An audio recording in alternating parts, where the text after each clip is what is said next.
जो दिल्ली के चारों तरफ बैठा हुआ है वो किसान है। अभी तो किसान ही नहीं मान रहे थे, आज पक्की मोहर सरकार की लग के आई कि वे किसान हैं, अपनी बात रख सकते हैं।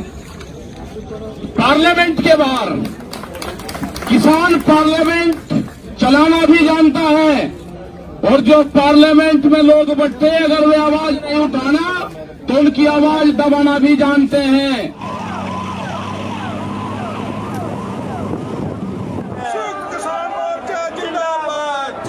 तानाशाही नहीं चलूगी, या संसद होगी या साड़ी।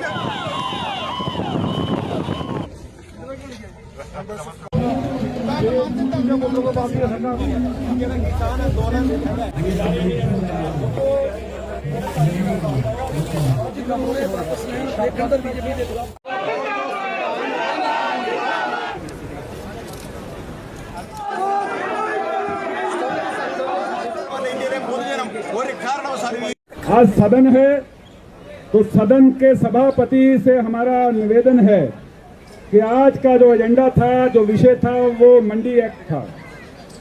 तो मंडी एक्ट पे हमारा निवेदन है कि पहली बात तो जो कानून जो अस्तित्व में आए हैं वह संघीय ढांचे पर हमला है। वह प्रदेश का मैटर है, इसके अंदर संसद को अधिकार नहीं है कि वो जो है कानून बनाकर कानून लाए। ये संघीय ढांचे को कमजोर करने का एक षड्यंत्र है सरकार का।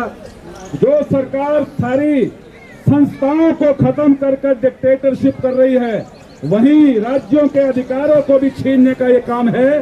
तो इसलिए हम चाहते हैं कि ये जो सदन के अंदर सांसद बैठे हैं, ये उनका भी दायित्व बनता है कि इस मंडी एक्ट के जो प्रावधान है उस प्रावधान पे चर्चा होनी चाहिए।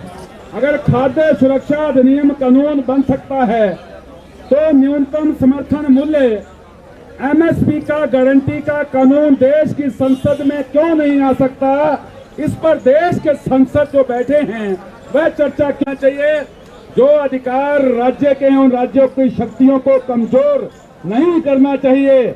हर किसान को इस देश में अपनी फसल की गारंटी के साथ दाम मिलना चाहिए, और मैं उस गारंटी के साथ दाम मिलने वाला बात का जिक्र इसलिए कर रहा हूं।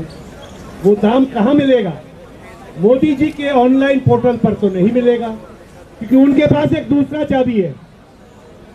वो जानते हैं कि असुरक्षित जनता जो है, डरा हुआ जनता जो है, वो अपना सुरक्षा के लिए लड़ते रहेगा, और बाकी जो जीविका की मांग है उस पर ढक्कन लगा देगा। इसलिए आज आप लोगों ने देखा हम किस तरीके से ये संसद को कर पाए हैं।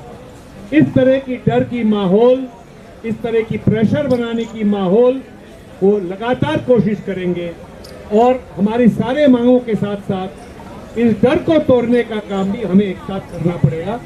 ये हम सदन को गुजारिश करना चाहते हैं। बाकी आप लोगों को मालूम है मोदी जी को इलेक्शन बहुत पसंद है, वो चुनाव के माध्यम से ही सरकार बनाते हैं। तो हमें गंभीरता से सोचना पड़ेगा। मैं कोई विशेष बात नहीं कह रहा हूं, लेकिन गंभीरता से सोचना पड़ेगा इनसे हम शक्ति कैसे वापस छीन लें। हम मारा पीटी करके तो नहीं ले सकते हैं, लेकिन हमें ऐसा कोई तरकीब निकालना होगा। इनसे शक्ति वापस हमें लेना पड़ेगा। कानून में लिखा है कि ऑनलाइन ट्रेडिंग से सस्ते रेट पर यह सारी कार्रवाई, सारा जो है खरीदारी की जाएगी। और इसमें जो है पहले जो है मंडी के बाहर खरीदने पर रोक होती थी। मंडी के बाहर अगर कोई खरीदारी होगी और उसके साथ धोखाधड़ी होगी तो मंडी अधिकारी उस पे जो है छापा पड़वा सकते थे। इसको भी इस कानून ने बदल दिया है और कहा है कि मंडी के बाहर खरीदारी को पूरी अनुमति दी जाएगी। कहा गया, दावा किया गया कि निजी मंडी राज्य सरकार जो है मंडी पर टैक्स नहीं थोपेगी, लेकिन आप जान लें कि ये जो निजी मंडी नियम बनाएगी ये अपने टैक्स और फीस, ट्रेडिंग फीस ये खुद तय करेगी। तो ये 2.5% और 8.5% का जो मंडी टैक्स है ये नहीं लगेगा। ये तो टोटल झूठी बात है, क्योंकि निजी मंडी अपने ही व्यापार के नियम और टैक्स के रेट जो है इसमें तय करेगी, इसमें लिखा हुआ है। यह भी दावा किया गया था कि तमाम किस्म के बिचौलियों को खत्म कर दिया जाएगा। आप समझिए इसको कि यहां पर लिखा है कि फार्मर प्रोड्यूसर ऑर्गेनाइजेशन और सहकारी समितियां जो किसानों के हित में बनाई गई थी, जो किसानों के हित में काम करना था, उनमें बहुत शिकायतें थी हमें, लेकिन औपचारिक रूप से ये घोषणा थी कि किसानों के हित में काम करेंगी। इसमें लिखा है कि अब वो निजी मंडियों को चलाएंगी, वो निजी कंपनियों के लिए जो इलेक्ट्रॉनिक ट्रेडिंग प्लेटफॉर्म है उसको संचालित करेंगी। तो आपके लिए क्या बचेगा इस कानून के बाद, इसको आप समझ सकते हैं। ये तो हमसे पूछा जा रहा है कि कब तक आंदोलन चलेगा। हम ये बताना चाहते हैं कि इन कानूनों पे तो जीत पे चलेगा ही, लेकिन हम ऑलरेडी बहुत सारी जीत हासिल कर चुके हैं। हमने हरियाणा और पंजाब के किसानों के विवाद को, जिसको सतलुज जमुना लिंक कैनाल में बनाया जाता था, उसको हमने जो है दूर कर दिया है। हमने सांप्रदायिक एकता स्थापित कर दी है। आजादी मोदी ने इन कंपनियों को दी है, रक्षा कोष उनको दी है हमको बेरोक टोक लूटने की। हमारी एमएसपी नहीं मिलेगी, मंडी पर मुकम्मल देशी और विदेशी पूंजीपतियों का कब्जा होगा। मोदी, उसकी पार्टी बीजेपी और आरएसएस ये अंबानी और अडानियों के बिकी हुई है, ये सरकार बिकी हुई है और पार्लियामेंट को सिर्फ मुखौटा के रूप में इस्तेमाल कर रही है। हमारे चुनाव क्षेत्र सांगली डिस्ट्रिक्ट जो वेस्टर्न महाराष्ट्र में आता है, बहुत किसानों को ऑक्सीजन बेड नहीं मिल रहे थे। सरकार ने जब हाथ ऊपर किया था तो मैंने सिख कम्युनिटी की जो खालसा एड संस्था है मुंबई में, उनको गुजारिश की और उन्होंने मुझे ऑक्सीजन कॉन्सेंट्रेटर 1 घंटे में उपलब्ध किया। ये कोरोना काल में सिख कम्युनिटी ने लंगर हो, ऑक्सीजन कॉन्सेंट्रेटर हो, इस देश पूरे सप्लाई करके पूरे देश की नेपाल बॉर्डर उत्तर प्रदेश से आता हूं और आज मैं 2 विषयों पे बात करना चाहता हूं। पहला कि सरकार जो सत्ता में बैठी है वो निरंतर ये कह रही है एमएसपी है, एमएसपी था और एमएसपी रहेगा। तो मैं इस संसद के माध्यम से इस हाउस के माध्यम से सरकार को ये बताना चाहता हूँ, हमारे वहाँ पर ना एमएसपी मिल रहा है ना मिलता था और हमको पूरा विश्वास है कि यदि आप सत्ता में रहेंगे तो वो मिलेगा भी नहीं। दूसरा, ये सरकार हर फ्रंट पे झूठ बोलती आ रही है। जब 2014 से पहले चुनाव का समय था, तब जो देश के अब मौजूदा प्रधानमंत्री हैं, तब ये हमारे जिले में आके एक सभा करके गए थे कि जो कानून है, जो एग्जिस्टिंग कानून है, जिसके तहत 14 दिन में गन्ना किसानों की भुगतान होना चाहिए और अगर नहीं होता है तो 15% ब्याज मिलना चाहिए।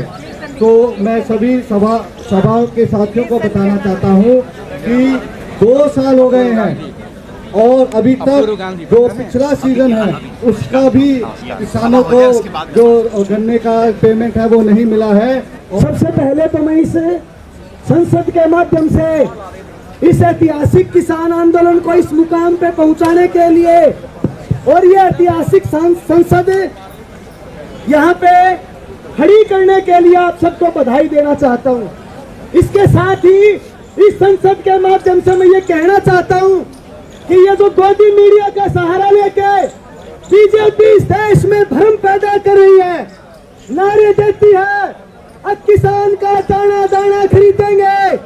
आज से 5 साल पहले कहा उन्होंने अब 2022 में हम किसानों की आमदनी को 2 गुनी कर देंगे, लेकिन जब हम देखते हैं तो इसकी सच्चाई कुछ और ही है।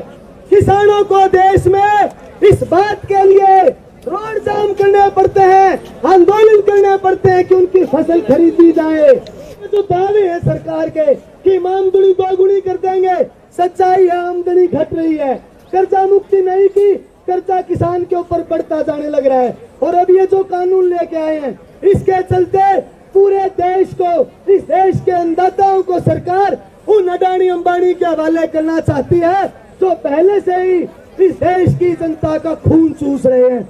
इसलिए ये जो ऐतिहासिक हमारी आज किसान संसद है, इस माध्यम से हम ये मांग करते हैं कि सरकार या तो इन कानूनों को रद्द करे, वरना इस देश का अन्नदाता इस सरकार को रद्द कर देगा। यही बात कह के मैं अपनी बात खत्म करना चाहूंगा। धन्यवाद सभापति महोदय। धन्यवाद भाई।